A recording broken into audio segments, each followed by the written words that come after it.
Okay, let me start out with this stupid ass question. If you are the Redskins and you have the opportunity after you've given away 2 first-round picks to get some help for an incoming player, be it defense, offense, regardless of what you're trying to do. The genius Shanahan says, you know what I'm going to do? I'm going to go out and draft another quarterback. You know, he's just the genius, right? Brings in a guy who at Michigan State, even though I don't give a damn what ESPN tries to push down your throat, in this prospect NFL draft. And another thing, why in the NFL does the draft go from being, it takes a player who was at one point a nobody. You know, just shit. Like, he at Michigan State, wasn't in the Heisman Trophy candidate, wasn't a Big Ten Player of the Year candidate, wasn't, I'd be surprised if he was on the All-Big Ten team. I mean, Russell Wilson outplayed it every time they played. So you sitting there watching a dude who went from being a nobody, and every other person in the league, every other team, every other GM, scout, looked at this dude and saw what he was, a nobody. So the Redskins say, you know what, we got him third on our list, so you know we gonna draft him.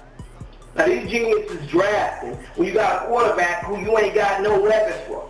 Right? They gonna get 2 number 2 receivers in Santana Moss. I mean, they already got a number 2 in Santana Moss.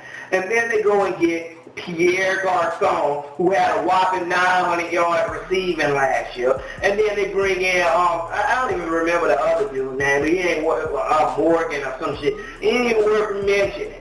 And he didn't do shit at San Francisco.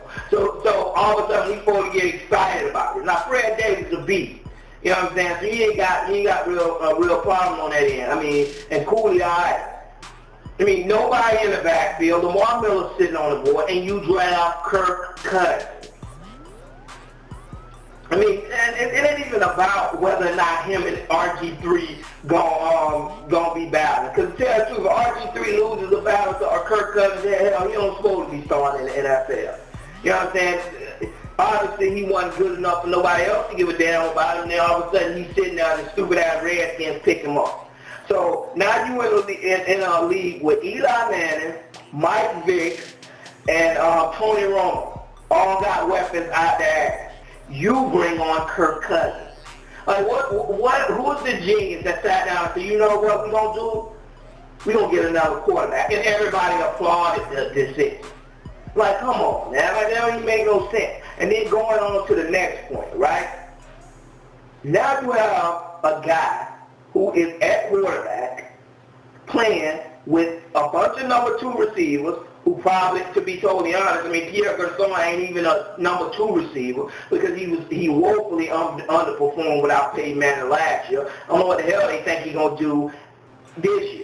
Santana Moss is short and limited. He can only catch over the shoulder catches. He's not a go up and get it type of receiver, and neither is the other dude they brought in Morgan. So what are we looking at here? You're looking at a bunch of receivers who run routes.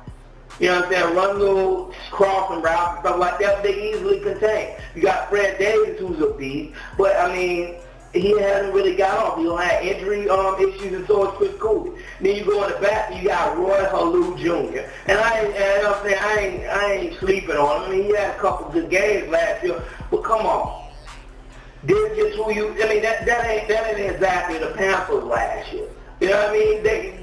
Panthers had 2 Pro Bowl running backs, and Stewart and D'Angelo Williams. They had 2 former Pro Bowlers in Jerry Shockey and Olsen.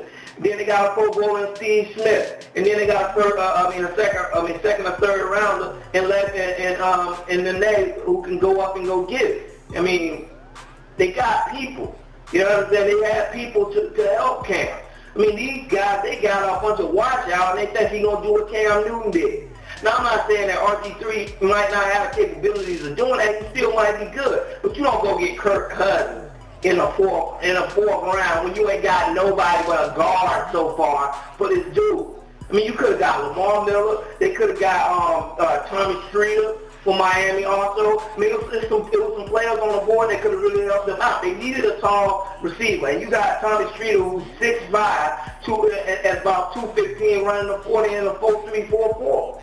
If you don't go get him, you going to get Kirk Cousins, who ain't going to give you no help next year, and you may not ever use it. And the biggest catch about that is that if they would have waited till the 5th or 6th round, he probably would have still been there anyway. But that's